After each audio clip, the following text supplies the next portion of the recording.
The topic of this lesson is the normal curve. The normal curve represents normally distributed data.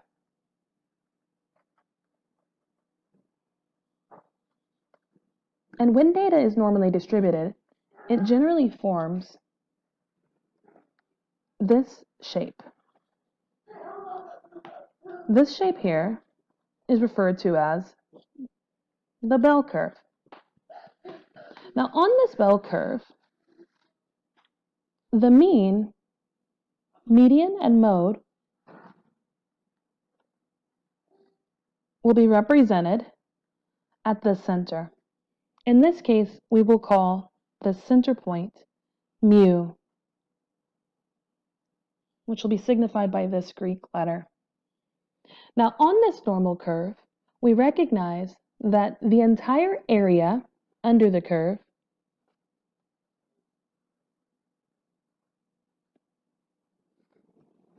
is 1, or 100%, and that each side of the curve is 50%. Now, we have a rule in statistics, and this rule is referred to as the 68, 95, 99.7% rule. Now, in this rule, we know that our data falls specific distances from the mean. We know that 68% of our data will be within 1 standard deviation to the left or to the right of the mean. We know that 95% of our data will fall within 2 standard deviations of the mean. And then we know that 99.9% of our data will fall within 3 deviations of the mean. And really what this is saying is that pretty much 100% of our data, right, almost 100%, falls within a certain distance from this mean or mu. All right, let's take a look at example 1.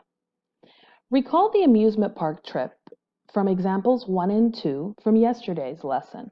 A certain ride requires riders to be at least 51 inches tall. The heights are normally distributed with a mean of 56 and a standard deviation of 3. Approximately how many of the camp's 226 graders will not be allowed on this ride?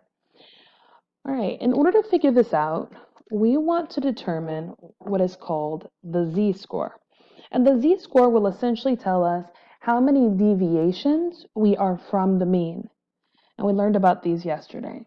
So remember, from yesterday, our Z-score is going to be calculated by taking our data point, subtracting mu, our mean, and dividing by our standard deviation, sigma. Okay? In this case, we can see that our mean, or mu, is 56. We can see that our standard deviation, or 3, right? 3 is our sigma.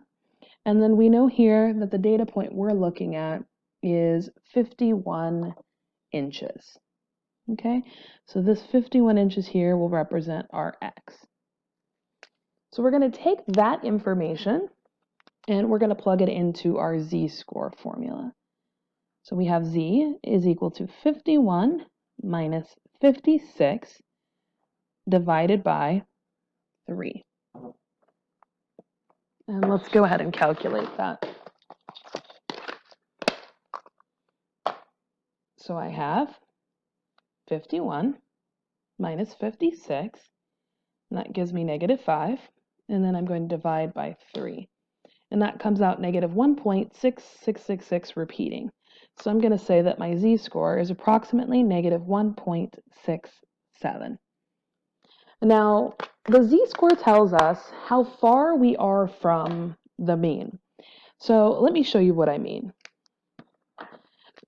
So in the normal curve, we have the mean here at the center of the normal distribution. So if that's our normal curve, this here is our mean, in this case, which is a 56-inch tall person. Then we have over here deviations or differences from the mean, right, on both sides, how far we are from that center. We know from before that half the data is over here, and then half the riders will be over here on this side. And we know that the space between each of these is 3 inches, right? That's our deviation. So 3 more inches, that'd be 59, 3 more inches, and so on. Now, in the case of z-scores, we look at this a little bit differently. We suggest that our mean, our mu, is essentially a z-score of 0, right? So this is a z equals 0. And then anything to the right is a positive z. So 1 away from the mean is a z-score of 1.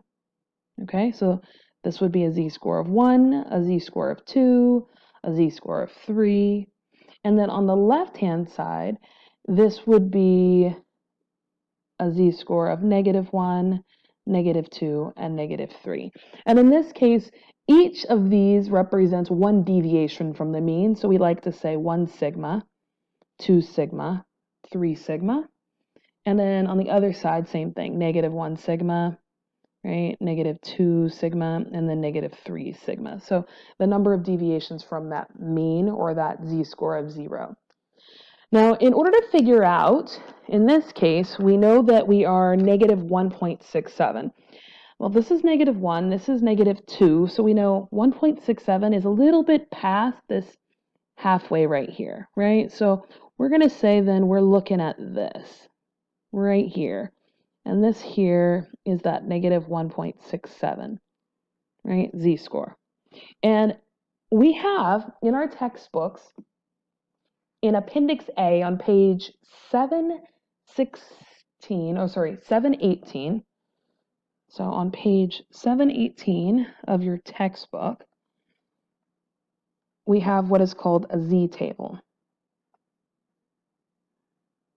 Now, what the z-table does, I'm going to show you, is it will show us the probability or percent that something is below a certain z-score. So what we're going to do then is we're going to look for our specific probability. So we're going to look for a z-score of -1.67 in our z-table, and we're going to see what is the probability that that thing occurs. If you look, you'll notice that on the left-hand side we have negatives, and then on the right-hand side we have our positives. Because our value is negative, we're going to look over here on the left, and we're going to look for -1.6, and then we're going to go across until we get to that 7 in the hundredths place. So this is -1.60, -1.61, -1.62, and so on. So 1, 2, 3, 4, 5, 6, 7. So if you look here, you'll see that at -1.67, we're at that 0.0475. Okay? So we're going to say then that our z-score of -1.67, it corresponds to a 0.0475 in the z-table, or say on the z-table.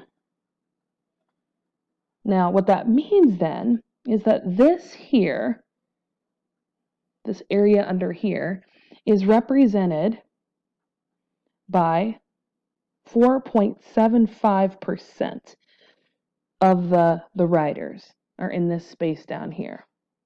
Okay?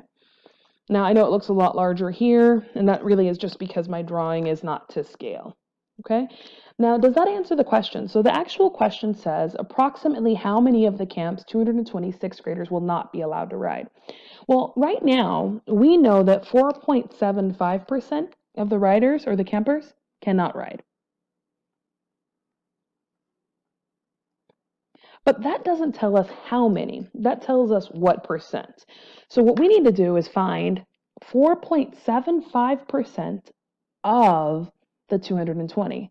So we're going to take 4.75% of 220 campers, and we're going to figure out how many that is.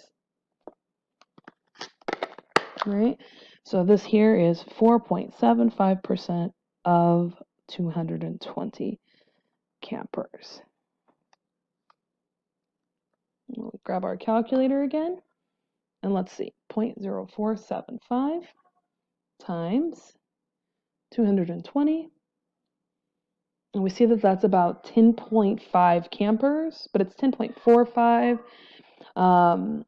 Because we can't have half a camper, and that comes out 4.5, I'm going to say, we're going to round down because that 10th place is, so we have this, but we're going to say that there's about 10 campers.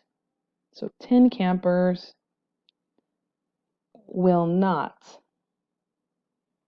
be allowed, be allowed to ride. And we've answered the question. Now it's your turn. Let's try this. Use the data from example 1. If another ride requires riders to be 60 inches tall, what percent of the campers will be able to go on the ride? How many campers will that be? Pause the video and give it a try.